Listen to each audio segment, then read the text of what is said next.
Yeah, I really like that Gandhi quote. First they ignore you, then they laugh at you, and then they fight you, and then you win. I think that can pretty much summarize like the evolution of digital assets. First they ignore you. When we first started doing what we were doing back in 2014, most people had no interest in meeting with us. I think we had like one member of Congress, I think, that met with us our first year because nobody just cared at all. They thought this is a joke, this is a scam, or this is, Bitcoin's the currency of choice for criminals. We can't be affiliated with this, and just go away.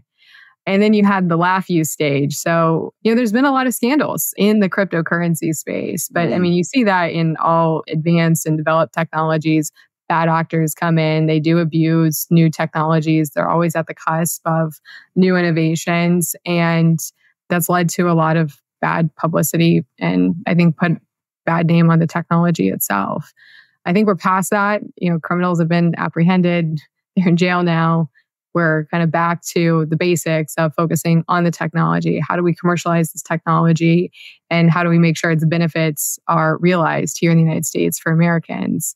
But now we're in the fight you stage. So we have politicians that want to restrict people's access to this technology, but we're going to win because that is the progression of technical progress. You can only hold back Uber for so long. At the end of the day, people want a very simple way to get rides around the city, just like people need and want, simple technology to allow for digital payments. So in the long run, extremely optimistic about where this is going, but we are facing some, significant uphill battles currently. And that's a big part of what we're focused on.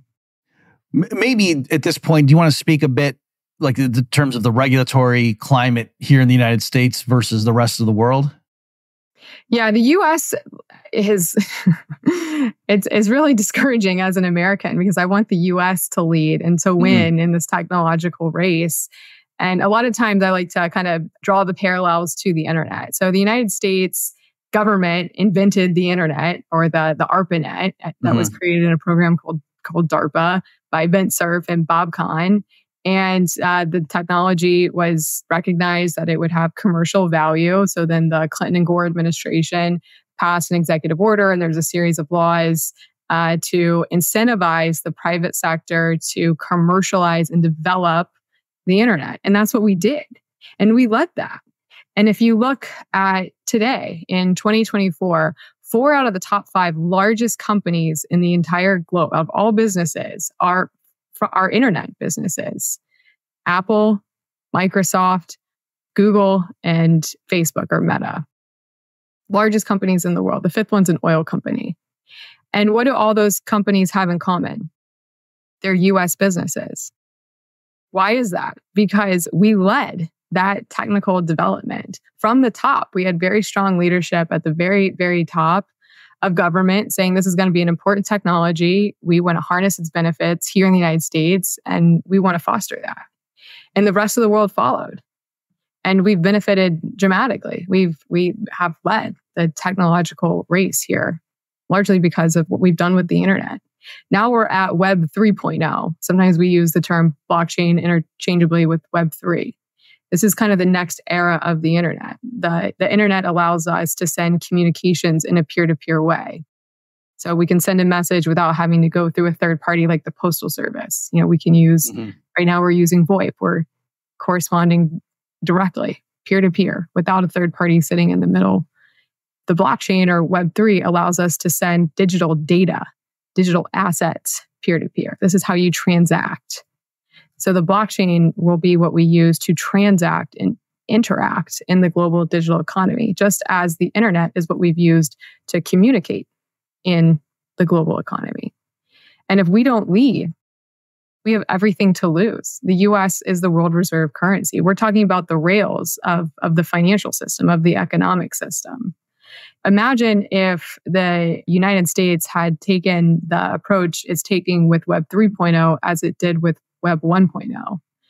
What if Amazon and Google and Facebook and Meta and Apple, Microsoft, what if these were not in the United States? What if these were Russian companies or Chinese companies or European companies? What would that mean for us, for Americans? I think a lot. And I think that's what's at risk is the next era of the digital economy likely will not be built here because we have taken such a hostile approach to this technology. We're not incentivizing businesses, US businesses, to build, develop, and invest in advanced technologies. We're discouraging that. We're sending that innovation overseas. A lot of businesses are choosing to build in Europe, in the UAE, in Singapore, and other nations because they're regulating digital asset businesses. They're not sitting in fear of enforcement actions because they're innovating in this space, which means the global financial rails, the global economic rails of Web 3.0 likely won't be here. They'll be elsewhere. And I think that's a national security issue that needs to be corrected. Okay, so that's an interesting take. I'm totally tracking with you, but there at the end, like you're pointing out that it's not like, oh, we'll just keep our sandbox safe and the rest of the world can go and get into this stuff that Elizabeth Warren thinks is naughty. That if it develops elsewhere, then we actually have less oversight on what, because this is going to be the future of commerce, is what I hear you saying, whether it's developed here or abroad. And at least if it's developed here, Americans have a better idea of how it unfolds. Well, look at how China is addressing blockchain technology. China has made this a national priority. Xi Jinping has given multiple speeches about how he wants China to lead in the development and the rollout of blockchain. They built a central bank digital currency, the digital yuan. Arguably, it's not really on a blockchain. It's a digital currency that is fully controlled and surveilled by the CCP. Mm-hmm. So I don't know if you've had the opportunity to look at what they're doing, but as an American, this gives me the creeps to where the CCP can own and control all of your money. And what if they don't like what you're doing? What if they don't like that you bought a Bible? Mm-hmm. Can they just cut you off from the financial system? If you're cut off from the financial system, how do you pay your rent? How do you buy food for your family? How do you provide for yourself and your loved ones? You can't. That's how China is approaching this. And right now, they're way more organized in the development of this technology than the US is. Mm-hmm. I don't want to live in a Chinese digital economy, a Chinese owned and run as an American. I don't think anybody does. That's what's at stake. Yeah. Yeah. We want the future rails of the digital economy to be built with American values by American businesses, by American innovators and entrepreneurs. Yeah, it's on that stuff. We've talked about, Perianne, on this podcast about that somewhat too, that one element of that, the reason it's so creepy and ominous with the whole like social credit score stuff is my understanding is they'll do things. I'm just giving a stylized example. I know you know this, Perry. I'm just saying for the listeners in case they haven't heard someone go through this. But it's like if you're in China and you get your credit rating and your social credit rating, and if you say something negative about the party or whatever on social media, that'll ding you. And then maybe what that means is you go to rent or reserve a hotel room, and the hotel doesn't want to give you a room. And you might say, well, why are they doing that? And it's because the way the system scoring works, if the hotel gives a room to somebody who has a bad score, then that dings their score. Wow. And so it's this hierarchy. So strictly speaking, it's not the government saying it's illegal to criticize us and the law says you're not allowed to rent a hotel room if you criticize us. It's this trickle-down hierarchical thing where a lot of it is, quote, voluntary, but there's some coercion at key choke points to make everybody get in line, and then it kind of the system. It's a technology to control an entire population. Yeah, that's what it is. That's what it's going to be used for.